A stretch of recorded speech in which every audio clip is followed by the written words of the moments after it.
So you guys watched the first video in this series of how to calculate my macros, and now what I'm going to do is I'm going to show you how I take those macros and use my macros to create an actual meal plan for myself. Don't let me get in my zone. Don't let me get in my zone. Don't let me get in my zone. Don't let me get in my zone. The stars is in the building. They hands to the ceiling. I know I'm about to kill it. Alright everyone, it is Christine with Gauge Girl Training and I'm back. So you guys watched the first video in this series of how to calculate my macros. And now what I'm going to do is I'm going to show you how I take those macros and use my macros to create an actual meal plan for myself. So if you guys remember in part 1, for my macros, for my specific goals,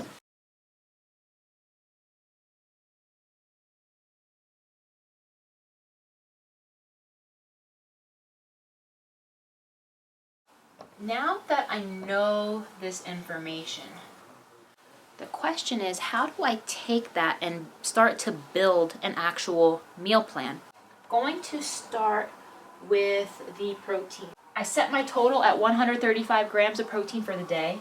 However, what I know is 4 ounces of lean protein contains approximately 25 grams per serving. What I know about fat is that approximately 1 teaspoon of fat is 5 grams of fat per serving.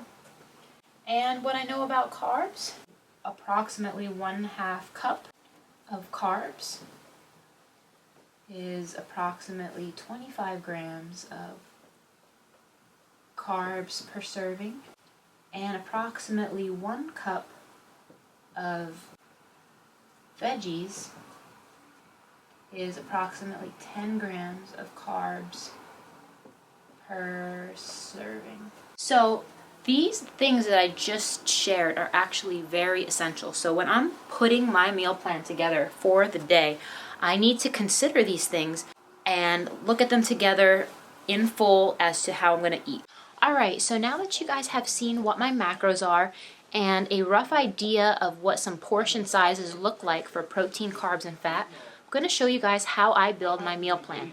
So if you guys follow me on Periscope, you will know that I start my day with coffee and cardio. I start with fasted cardio. Again, this is fasted, in the fasted state, meaning I have an empty stomach. If this is too much for you, you can have a piece of fruit beforehand, but I have no problem with it. I typically have black coffee when I do my cardio beforehand and drink water at the same time, and I will take my first meal at approximately 8 a.m. You guys know breakfast, it's called breakfast because you are breaking the fast. Your body was fasting all night long, it's time to eat, so that's why we call it breakfast. So now we're moving on to meal number 2. Now, as long as your meals are approximately 2 to 3 hours apart, you're fine. You probably don't want to go much longer than 3 to 4 hours to keep your metabolism high and to keep your blood sugar stable. But this increment that I've broken down for you is a very reasonable approach. So the first step in building your meal plan is you want to consider when you weight train. So I do my fasted cardio in the morning. When I weight train, for me, I typically do that late afternoon, early evening. So for me, I do that right around here, 3 p.m. So what I'm going to do, because I know when I work out, which is here, this is going to be when I do my weights, I know that I'm going to want to use meal number 5 as my post-workout. So if my post-workout is at 4 p.m., what I'm going to want to do is I'm going to want to make sure that I have my post-workout nutrition timed properly. So post-workout nutrition, I want to have 1 serving of protein, which is 25 grams of protein. And for my specific goals, I'm also going to have a serving of carbs.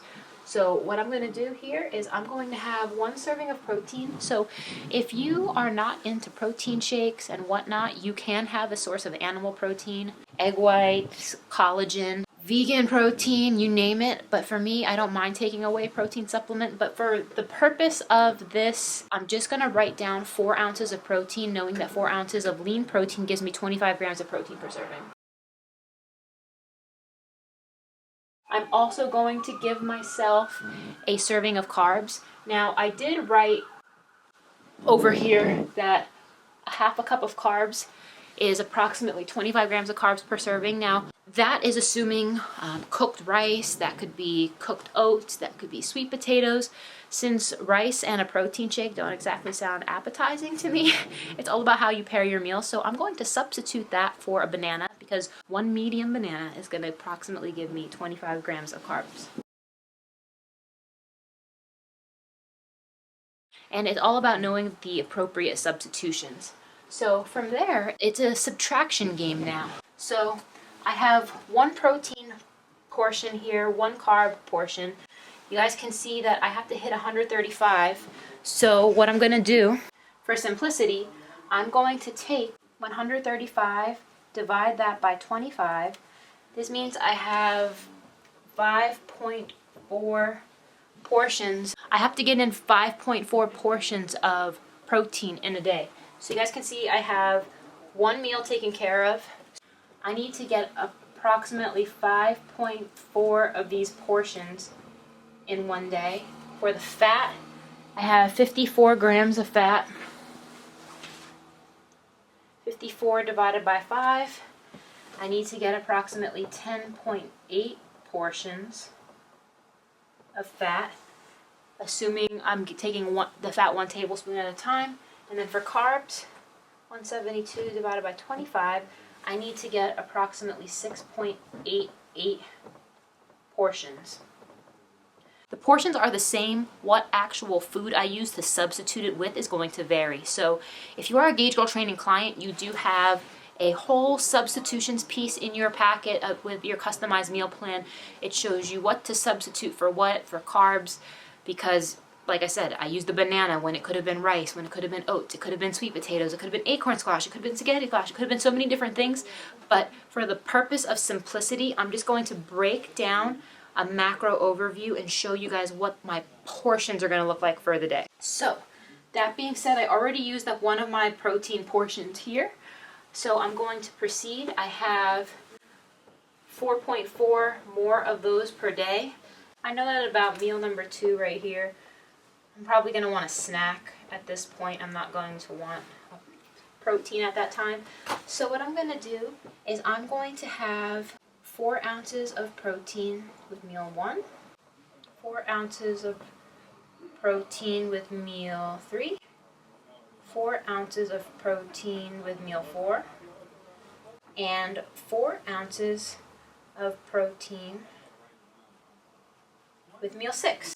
Now I have 0.4 ounces of protein left. I'm going to add that to my snack. Alright, so as far as protein goes, we're covered. We're good. We're awesome. We're set. Now we need to break out our carbs for the day. So I have 6.88 portions of carbs. I already used one of them, so I'm putting myself at 5.88 portions of carbs for the day. So I'm going to give myself 1/2 cup of carbs here. So I'm going to put 1/2 cup of carbs here. I'm going to add another 1/2 cup of carbs with meal 3. I'm going to put another 1/2 cup of carbs with meal 4. I'm going to put another 1/2 cup of carbs with meal 6. I'm going to put another 1/2 cup of carbs with my snack here. And then I'm left with 0.88 additional carbs. What I'm going to do is I'm going to add these, my extra carbs, I'm going to want to take those. See, those extra carbs, I can put them one or two places. I can put them before my fasted cardio in the morning, let's say in the form of if I wanted to add something to my coffee, like some honey, or I could put them before my weight training session. So let's just say hypothetically that I wanted to add that to my coffee just to make it a little sweet and a little bit of fun. So right here, I'm going to say I'm going to add 0.88 carbs. Alright, so We covered protein, we covered carbs, now we're gonna do fat. So I have a total of 10.8 portions of fat. So one thing I wanted to say is for my specific goals, I do not want to take fat for me post-workout. I can explain why in depth in another video because it's a very long topic, but for me, I do not want to put my carbs, my fat with my post-workout. So that means I have a total of 5 meals to break out 10.8 portions of fat. So 10.8 divided by 5, that's 2.16 portions of fat per meal. So it's essentially a little bit over 2 teaspoons. 2 teaspoons of fat is 10 grams, so we're just slightly over that per meal.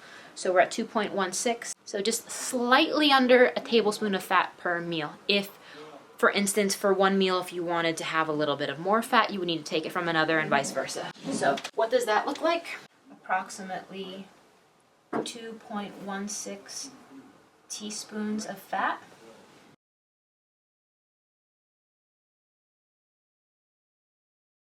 When you look at this at first glance, this may seem like, man, am I going to be eating like the same thing all day long, day in, day out, every day? Of course not. Now, it's going to come down to substitutions.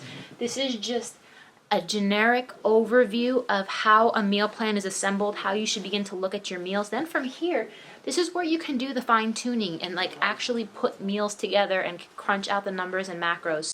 If you need a custom meal plan, that's what we do at Gauge Girl Training. We specialize in customized meal plans. We put these meals together. We ran all the numbers day in, day out, crunched all the numbers because while this may look pretty straightforward, it's actually very tedious and time consuming to put together. So what we do at Gauge Girl Training is we will give you a set of macros for your fitness goals if you get a customized program.